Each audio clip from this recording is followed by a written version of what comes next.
আসসালামু আলাইকুম, কি অবস্থা? আলহামদুলিল্লাহ আমি ভালো আছি। আপনারা কেমন আছেন?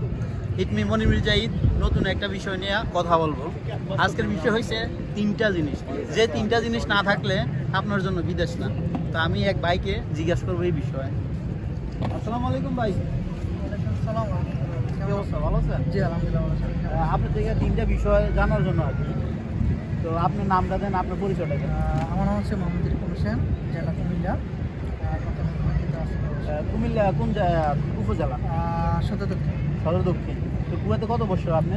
কুয়েতে আজকে 9 বছর রানিং চলবে। 9 বছর রানিং। তা আপনি কি বিষয় আসছেন? আমি আসছি খাদেম বিষয়। খাদেম বিষয়। তা আমি আপনার থেকে তিনটা বিষয় জানতে চাই আর কি। তা আপনি যেহেতু 9 বছর চলে আপনি এই প্রবাস জীবনে আছেন, তো 9 বছরে আছেন, তো আপনার মোটামুটি অভিজ্ঞতা আছে। তা আমি আপনার থেকে জানতে চাই তিনটা বিষয় আর কি, যে তিনটা বিষয় না থাকলে মনে করেন আপনার জন্য বিদেশ না। অবশ্যই যে তিনটার বিষয় মধ্যে আপনি প্রথমত আপনার কাজ জানা থাকতে হবে হাতে। কাজ জানা থাকলে হয়তো আপনি সুযোগ সুবিধা পেলে মালিকের কাছ থেকে হাউল নিয়ে অন্য জায়গায় কাজে জয়েন করতে পারবেন। মানে প্রথম থেকে বলেন, এক নাম্বারটা আছে না, এক নাম্বার বিষয়টা যেটা বলতেছেন, মানে প্রথম থেকে যা আসলে কি সমস্যা হবে বা কি, মানে একবারে এভরিথিং ভাঙিয়ে বুঝিয়ে বলেন। প্রথম সময় কি আপনার হাতে কাজ জানা থাকলে কি একটা জিনিসই আপনার যে কোনো কাজের মধ্যে সহজে আপনি এগিয়ে যেতে পারবেন। দ্বিতীয়ত আর যদি কাজ না থাকে তাহলে আপনি কোনো কাজের মধ্যে আগাতে পারবেন না। আপনি না পারবেন কোনো সময় মালিকের যদি কিছু করতে পারলে আপনি কিছু যদি না পারেন তখন তো মালিক আপনাকে রাখবেন না। অবশ্যই সে চাইবে তার 2 পয়সা আয় হোক তার কাজে কর্মে আপনাকে রাখার জন্য। আর তাকে সে যদি আপনাকে যদি কোনো কাজে আসে না তাহলে আপনাকে রেখে কী করবে? অবশ্যই আপনাকে পাঠিয়ে দিবে দেশে। আর দ্বিতীয়ত এখন বর্তমানে যে সমস্যাটা আমাদের মাঝে বেশিরভাগ দালালি, বিশেষ করে দালালি। আপনার ভিসা যেটা আমরা মালিকানা থেকে যেটা পাই এটা মূলত মানে ফ্রি পাবে, কোনো টাকা পয়সা লাগে না। মালিকের ফ্রি দেয়, তার সাথে টিকিটও দেয়।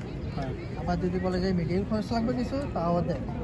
কিন্তু আমরা কিছু দালাল আছি মনে যান মালিক ভিসাটা ফ্রি নেই, আবার যে লোক আসবে ওই লোকের থেকে আমরা কী করি, তার কাছ থেকে অ্যামাউন্ট বলি যে 4 লক্ষ টাকা লাগবো, 3 লক্ষ টাকা লাগবে, অথচ তার বিষয়টা আমি যে পুরোটা ফ্রি। তো সে যদি তার কিছু যদি চাওয়ার থাকে বলতে পারে যে ভাই আমাকে 30-40 হাজার পাবেন এরকম দিও, খুশি হয়, আমি এর বেশি চাই না।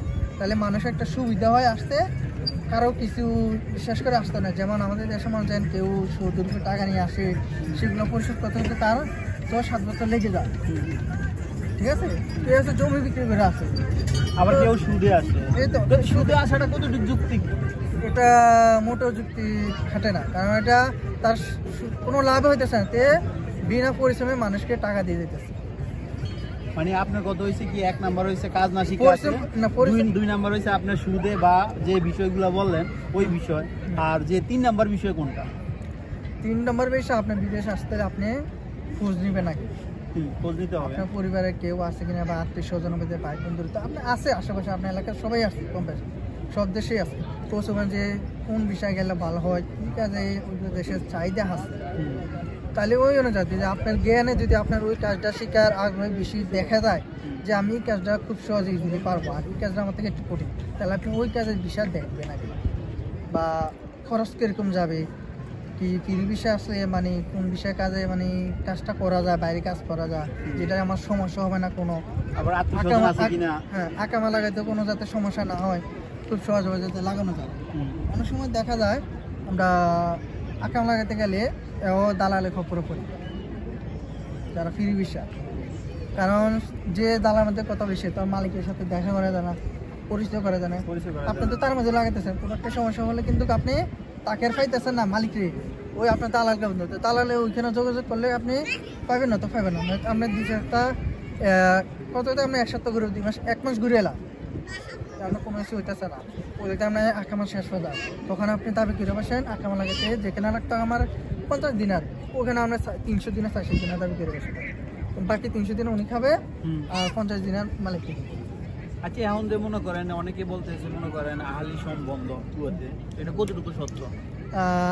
আমি যতটুকু জানি আমার কপিলের সাথে আমার করতেছে অনেকটা বিষয়ের ব্যাপারে। তো কপিলের কাছে দেখ এখন সরকারিভাবে শুধু আকদ বিষয়টা খোলা আছে, আর বাসার মধ্যে খাদেম। কিছু খাদেম ভিসা আর আর ড্রাইভার বিষয় ড্রাইভার ভিসা, আর বাকি সবগুলা ছোটখাটো যে কোম্পানিগুলো ইয়েগুলো আছে বা পার্সোনালি প্রাইভেট হ্যাঁ। সেক্টর যারা আছে এগুলো সব বন্ধ। ওইগুলো সব বন্ধ আছে। আমি একটা আবার বিষয়- অনেকে বলে কি কয় ভিসা খোলা আছে লামানা লাগে, তো লামানা দিয়ে ভিসা উড়াইতে পারে, তো এটা কতটুকু সত্য একটু বলবেন? এটা আসলে অনেক কষ্ট করে যায়, এটা সহজে পাওয়া যায় না।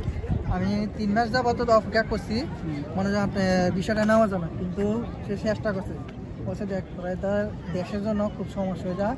আর সরকারও এখন আইন কানুন করছে জানাচ্ছে নতুন কারণ, এখন নতুন সরকার আগের সরকার নাই, এই কারণে এখন অসম্ভাবনা বেশি, সম্ভাবনা খুব কম। এটা কি বাংলাদেশের সরকার না এই দেশের সরকার, কোন দেশের সরকার? এটা বেশিরভাগ সমস্যাটা আমাদের দেশের সরকার, কারণ আমাদের দেশের সরকারে এখানে এসে তাদের সাথে আলাপ আলোচনা করে না, সাক্ষাৎ করে না। সাক্ষাৎ করলে একটা জিনিস কি ওই দেশের সরকার আগ্রহ করে যে তোর দেশের লোক নিয়ে আসবো, সব কিছু সুবিধা দেবো, কিন্তু আমাদের দেশের সরকারের সাহায্যে কিছু টাকা দাও, আমরা বসে বসে খাই, ওইরকম না। তো আমরা এই দিক দিয়ে পরিশ্রম করে মরি, খাই, মরা লাস্টটা যদি নিয়ে যায় না, তারা এমন পর্যায়ে চলে গেছে। তো এখন তো সমস্যা মনে করেন আমাদের সরকার বা আমাদের যেই যারা আছে মানে প্রবাসের বা আমাদের রাষ্ট্রদূত যদি ইচ্ছা করে, আমাদের বাংলাদেশ এম্বাসি রাষ্ট্রদূত যে আছে উনি কিন্তু চেষ্টা করলে সম্ভব করা যায় আর কি, অসম্ভবকে সম্ভব করা হ্যাঁ, এটা অবশ্যই। কারণ আমি বলি মূলত সবচেয়ে বড় সমস্যা আমাদের দেশ, আমাদের দেশের সরকার ঠিক থাকে, তাহলে এখানে সব কিছু বেশি দৌড়বে থাকবে। যেমন আপনার ইন্ডিয়ান, আগে ইন্ডিয়ানরা কী করতো, যারা কাজে লোক নিয়ে আসতো তারা ভিসা পাঠাই দিত, তারা নিয়ে আসতো। এখন ইন্ডিয়ান একটা লোক আসতে গেলে আপনার 600 দিনের আগে এম্বাসি জমা দিতে হবে, তারপরে আবার টিকিট দিতে হবে, আবার মেডিকেলের সব খরচ দিয়ে তারপর নিয়ে আসতে হবে। এখন সহজে আসো না কেউ। আরেকটা কথা শুনছি ভাই, মানে বাংলাদেশ এম্বাসি থেকে মনে করেন বাংলাদেশ এম্বাসি রাষ্ট্রদূতের পক্ষ থেকে গণশুনানি করছে প্রতি মাসের প্রথম সপ্তাহে, আগে করতো রবিবারে, এখন করে শুক্রবারে। এটা আপনি শুনছেন গণশুনানি যে নেয়? এটা আমি ততটুকু জানি না, কারণ এসব দেখানো, কারণ আমাদের বাংলাদেশের আইন কানুন তো ঠিক নাই, তাদের কথাটা ঠিক নাই। গণশুনানি নিতেছে প্রত্যেক মাসের প্রথম সপ্তাহে, তো এটা কিন্তু খুব ভালো একটা ডিসিশন নিছে, আগে কখনো ছিল না। এখন বর্তমানে কি ডক্টর ইউনূসের সরকার আসার পরের থেকে মানে এটা ডিসিশন নিছে না আগে থেকে নিত, তো এটা তো আর আমি জানি না। মানে বাংলাদেশের এম্বাসির ফেসবুক পেজ আছে, ওই পেজের ভিতরে মনে করেন এই তথ্যগুলো মনে করেন দেয়। আমি ওই দিনকে নিউজে পাইলাম, এই কারণে আর কি আপনি জিজ্ঞেস করতেছি। আমি আসলে ওইসব পেজে ঢুকা হয় না, আর জানি না, এখন আমার কানে তো এমন একটা আসে নাই, আসলে হয়তো বলতে পারতাম, জানতে পারতাম, কিন্তু এখন তোমার যে সমস্যা ব্যাড নিউজ আসে বেশি, শুক্রবার দেওয়ার পর আবার ব্যাড নিউজ দিয়ে দেয়। আরেকটা কথা বলবো, বাংলাদেশের যে টিকিটের যে সিন্ডিকেট, এই বিষয়ে কিছু বলবেন? বা এই বিষয়ে কি বলবো, আমার মনে হয় বাংলাদেশে এখন যারা বাংলাদেশের বিমান টিকিট থেকে যেতে চান, আমার মনে হয় এখন না যাওয়াটাই ভালো। বাংলাদেশের টিকিটের মনে হয় এটা বয়কট করে না, বাংলাদেশ না, মানে সব ধরনের টিকিট, মানে সব ধরনের টিকিট আপনার এখন বর্তমানে 2-3 মাস যদি সবাই যদি মনে করেন ছুটিতে না যায়, আমরা রেমিডিস পাঠাই, সমস্যা নেই। মানে আমরা যদি টিকিট না কাটি 2-3 মাস যদি আমরা সফরে না যাই, দেশে যদি না যাই, বিমানওয়ালারা নিজেরাই ডিসকাউন্ট দিব, তখন দিব না? ডিসকাউন্ট দেবে ঠিক আছে, কিন্তু ডিসকাউন্টের জায়গাতে আবার শুরু করবে, তারা আপনাকে বলবে এই কথা টিকিট নাই, টিকিট খালি নাই, কিন্তু ওই দিকটা টিকিট খালি। ওদিনে আমি একটা ভিডিও দেখছি, শতকরা মনে হয় 50 জন হবে যাত্রী, আর বাকি সবগুলো খালি ছিল। হ্যাঁ, এটা আমিও দেখছি এটা একজনের টিকটকে দেখছি আমি, মানে হয়তো যত সম্ভব সিলেটের নাইলে হয় চিটাঙের, মানে যে হ্যার যে কথাগুলা মানে দেখছি, মনে করেন 5 জন না 6 জন মানে দেখছি, আর সব সিটগুলা খালি, সবাই জানলায় আছে। তো এটা কিন্তু ঠিক না, এটা আমাদের দেশের জন্য ক্ষতি হইতেছে, ঠিক আছে? যারাই মনে করেন জিমেল দিয়া টিকিটগুলা বুকিং দিয়া রাখে, পরবর্তীতে মনে করেন মানে দেখাইতেছে সিট ফুল, খালি নাই, তো এটা আমাদের দেশের সম্পদ নষ্ট হইতেছে। আমি মানে ডক্টর ইউনূস স্যারকে আমি বলবো এইটা যখন উনি নিজ দায়িত্বে দেখে, কারণ উনি আসার পরে আমাদের দেশটা অনেক বদলাইছে, অনেক বদলাইছে। আবার কি মানে আমরা নতুন নতুন স্বপ্ন দেখা শুরু করছি, ঠিক আছে? আশা করছি যে আমরা এই জিনিসটা পাবো। হ্যাঁ, তারপরে এখন কিছু সমস্যা হচ্ছে কি এয়ারপোর্টের মধ্যে, এয়ারপোর্টের সমস্যা, ওই যে প্রবাসী লাউঞ্জ করছে, তো প্রবাসী লাউঞ্জ আমরা চাই না, আমরা চাই আমাদের সম্মানগুলো চাই।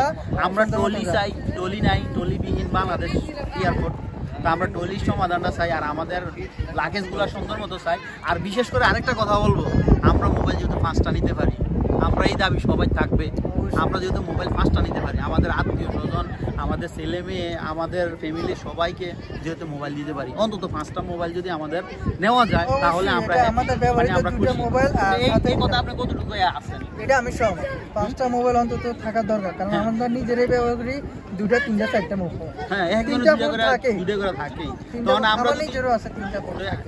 2টা যদি একজনের প্রবাসী থাকে তাহলে মনে করেন যদি 5টা ফোন নিতে পারে, কমপক্ষে 5টা ফোন। আমরা চাই আমাদের দেশ উন্নত হোক, আমরা যে চাই না বলে আমাদের দেশ উন্নত হোক না, আমরা চাই, কারণ আমরা প্রবাসীদের টাকায় দেশ চলে বেশিরভাগ দেশে। এরপর দ্বিতীয় আছে কৃষক, এরপর হচ্ছে গার্মেন্টস সেক্টর। এই 3টা ঠিক আছে, এই 3টা জিনিসে মনে করেন আমাদের বাংলাদেশটা ধরে রাখছে। ঠিক আছে, এই 3টা জিনিসে কিন্তু আমাদের বাংলাদেশ সরকার বর্তমানে ডক্টর ইউনূস স্যার গুরুত্বপূর্ণভাবে দেখতে হবে নিজ দায়িত্বে। কি বলেন? অবশ্যই। হ্যাঁ, কারণ আমরা যদি এগুলো যদি না বাঁচে তাহলে আমরা দেশ উন্নত হবে না। আর কিছু বলবেন? না ভাই, এতটুকু কথা হলো, সবাই মনিরকে ইউটিউব চ্যানেলটা সাবস্ক্রাইব করবেন, আর সবাই পাশে থাকবেন, চেষ্টা করবেন কি ধরনের ভিডিও চান। মনির খুব ভালো মানুষ, ইনশাল্লাহ দেখাবো, সবার সাথে আসি। তো আর আপনি যে তথ্যগুলো দিচ্ছেন কতটুকু সত্য? ইনশাল্লাহ বেশিরভাগ তথ্যগুলো সত্য, আর যে তথ্যগুলো দিচ্ছে আমরা চাই দেশের সরকার যাতে আমাদের এই আইনগুলো বাস্তবায়ন করে আমাদের এয়ারপোর্টের যে সমস্যাগুলো। ওকে, মাসালাম, সবাই ভালো থাকবেন, ভালোবাসা বিরাম, সাপোর্ট চাই অল টাইম। আর কে কোন ধরনের ভিডিও চান ইনশাল্লাহ কমেন্ট করবেন। আর আমরা আসছি ফাইল, আর ফাইলের থেকে যারা দেখবেন আর কোথায় থেকে দেখেন ইনশাল্লাহ কমেন্ট করবেন। ওকে, সবাই ভালো থাকবেন, আল্লাহ হাফেজ, গুড বাই, মাসালাম। আর আমাদের এই ক্যামেরাম্যানরা দেখেন একটু।